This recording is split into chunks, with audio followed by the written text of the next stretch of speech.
Shockwaves in the WNBA, strike threats, record-breaking salaries, and a rookie superstar defying the union. Clark and a few fearless players are rewriting the rules, and the league may never be the same. Fans, money, power, and history are all on the line. Who will bend, and who will break? All right, guys, we have to break this down. This is a crazy story and a topic that is being thrown around as we continue with this WNBA CBA nonsense. Now, if you guys remember yesterday, the WNBPA let it be known that they have received enough votes to issue a strike and stop this 2026 season from happening and start a work stoppage and, you know, completely ruin all of the momentum that Caitlin Clark has brought to this league pretty much single-handedly. And then the WNBA owners sent a response. We can't afford to play demand games. Those words didn't just echo, they detonated. Caitlin Clark, the very force reshaping the WNBA's future,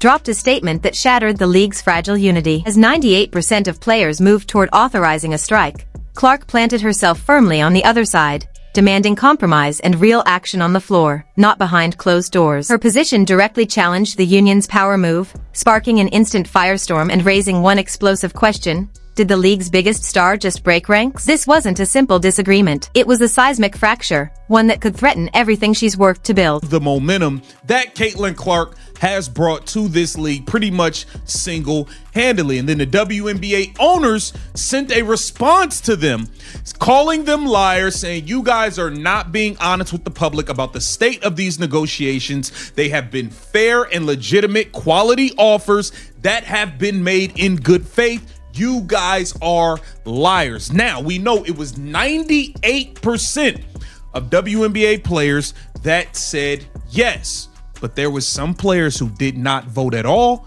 and there were some players who said no. And we know Caitlin Clark. The WNBPA had just pulled the ultimate lever, authorizing a strike that could freeze the entire 2026 season in its tracks. It was designed to project unbreakable unity, a loud warning to ownership that players were prepared to shut everything down if their demands were ignored. But beneath the headline-grabbing 98% approval, a critical detail surfaced. Not everyone voted yes. A handful abstained, and exactly 3 players had the nerve to vote no. Instantly, the focus shifted. A quiet whisper campaign ignited across the league, as everyone wondered which players dared to challenge what was supposed to be an ironclad front. Players who did not vote at all, and there were some players who said no. And we know Caitlin Clark stood on the opposite end of the table from these players with what she said in the Olympic workout at Team USA. So we have to get into all of this. Welcome to Keep the Vision. Make sure you like, comment, subscribe, share the channel, hit that bell notification, and hype the video. Let's get right into things. So 98% of the players voted yes for a strike to give an authorization for the WNBA-PA to start a strike. There was some players who did not vote at all.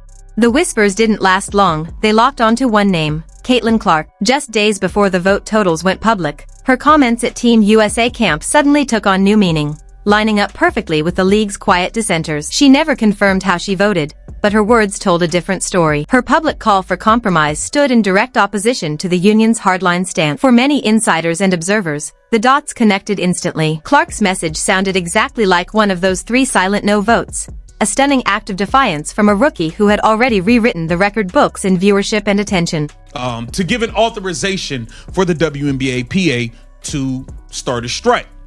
There was some players who did not vote at all, and there's 3 players that said no. And many people believe one of the 3 players that said no was Caitlin Clark, due to what Caitlin Clark said when she got interviewed at Team USA camp, where she said, yes, we need to fight for things we want, but ultimately, we need to compromise. We need to compromise, and we need to play basketball. Her words were unmistakable, seared into the public conversation with absolute clarity. Yes, we need to fight for what we want, but in the end, we have to compromise. We need to compromise, and we need to play basketball. This wasn't a plea for surrender. It was a grounded, pragmatic push for resolution. By pointing to the fans and the financial reality of the league, Clark underscored what was truly at stake. She made it clear the 2026 season had to happen, reminding everyone that playing basketball is how the league survives and grows. It was a blunt reminder of just how fragile the momentum was, momentum she had almost single-handedly created for the We need to compromise. We need to compromise, and we need to play basketball. That is what Caitlin Clark said. We need to play in some damn games, and we need the 2026 WNBA season to happen. That is what the fans want. That is what the people want. And that is how we make the money. We need to be playing basketball. Compromise and get it done. Kelsey Plum immediately said the exact opposite after.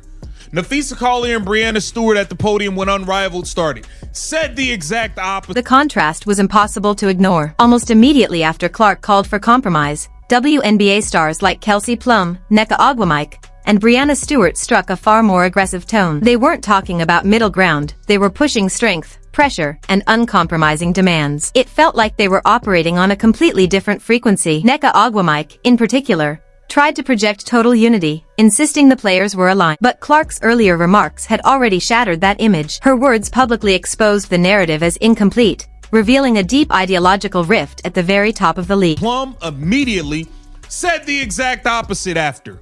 Nafisa Collier and Breanna Stewart at the podium when Unrivaled started said the exact opposite after.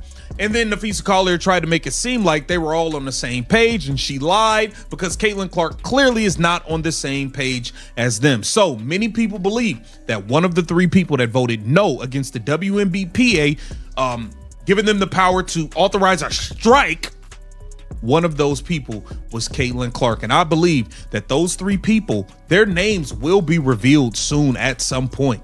I truly believe that, and I want to know who the three players. The consensus across social media and pundit circles hardened almost instantly. Caitlin Clark was widely believed to be one of the three players who voted no on strike authorization. This wasn't idle speculation, it was a conclusion drawn directly from her own words, which stood in stark contrast to the union's official strategy. The implications were massive. The WNBA's most marketable star appeared to have rejected the union's key show of force, choosing continued play and fan engagement over the threat of a work stoppage. Clark, and I believe that those three people, their names will be revealed soon at some point.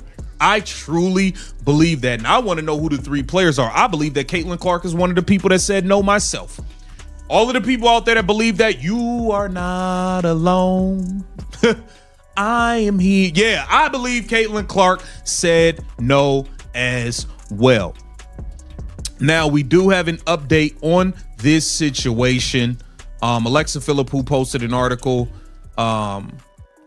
today, and here it says, WNBA National Basketball Players Association, Nneka Ogwumike. With every passing hour, the public demand for the names of the three no voters grew louder. Fans and prominent voices alike insisted on knowing who had broken ranks, arguing that transparency was crucial at such a defining moment for the league's future. There was a growing expectation that the names would eventually emerge, turning rumor into confirmed fact, especially given the weight of the decision and its potential ripple effects on player relationships and the entire collective bargaining process. Are a bit in their infancy. According to a source, the WNBA's latest proposal includes an uncapped revenue sharing model that would raise maximum salaries above $1.3 million, up from $249,000 in 2025, and growing to nearly $2 million over the life of the deal.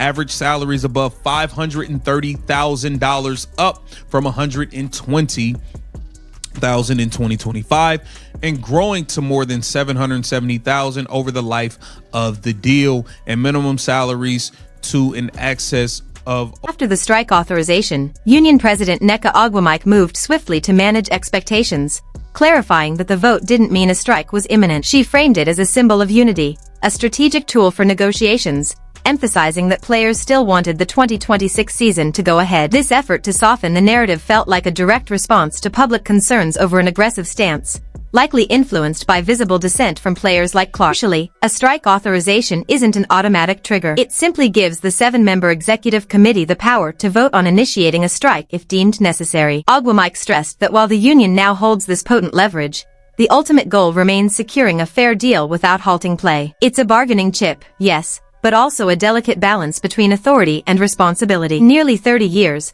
the WNBA has never seen a work stoppage, strike or lockout. That history highlights the immense pressure and unprecedented stakes of today's negotiations, with players navigating completely uncharted waters and risks higher than ever before. The threat of a strike, even if positioned as a last resort, carries immense weight, capable of derailing the league's hard-won momentum at its most critical moment. The existing collective bargaining agreement was originally set to expire on October 31st, but after failing to reach a deal, it was extended twice, pushing the deadline to January 9. Yet despite these prolonged negotiations, Nneka Ogwumike voiced frustration, declaring that little has changed in meaningful terms. This lack of tangible progress, even with looming strike threats and extended deadlines, highlighted a deep rift between the sides. The union's claim of minimal change immediately raised alarms, especially given the reportedly massive financial offers from WNBA owners. The gap between public statements and proposed deals suggested either serious miscommunication or a fundamental disagreement over what constitutes a fair deal. According to sources,